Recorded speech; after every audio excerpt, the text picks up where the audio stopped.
Beaucoup de choses se disent sur mon compte, beaucoup de choses s'écrivent aussi sur ma personne sans pour autant me connaître véritablement. Dans la vie, il faut savoir donner un sens à sa vie et avoir un idéal. Au demeurant, je ne partage plus le même avis que ceux qui pensent que la pègre est aussi une voie de réussite.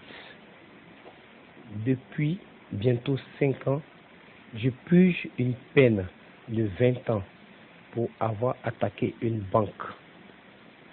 Je dois ma célébrité au combat que j'ai mené ici en détention, à savoir abolir la pédophilie, le racket et les brimades des agents sur les détenus. Je vais même jusqu'à régler les ordonnances médicales de mes co-détenus en passant par la distribution de vivres. À ce titre, je ne saurais battre ou faire battre un co-détenu. Je suis leur porte-parole en organisant des activités sportives où je m'investis pleinement, n'est-ce pas, pour mettre un peu de baume dans les cœurs meurtris. Si mon slogan est non à la violence, comment puis-je encore soutenir la violence? En effet, le lundi 10 janvier 2016, un drame s'est produit et je ne comprends pas qu'on veuille me faire porter le chapeau. J'étais dans ma cellule quand on m'informe de ce que Okromah Raymond vient d'être pris à partie par d'autres détenus pour une affaire de drogue. Ceux que nous appelons les requins, chargés de la sécurité de la cour, sont intervenus pour l'extirper des griffes de ses bourreaux, mais il était mal en point.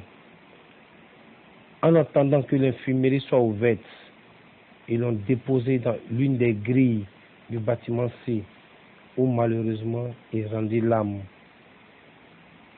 Pourquoi veut-on me faire porter le chapeau? Je me le demande bien. Ce jeune homme marchait avec moi, mais je l'ai écarté parce qu'il a arnaqué une jeune dame, déléguée médicale du nom de Fatim, en lui soutirant la somme de 500 000 francs et 2 téléphones portables. Je me suis impliqué et tout a été restitué. Il y a de cela plus de 6 mois. Si je ne lui ai pas fait de mal, pourquoi le ferais-je maintenant? Pourquoi? C'est moi-même qui ai négocié sa mutation du bâtiment C au bâtiment B.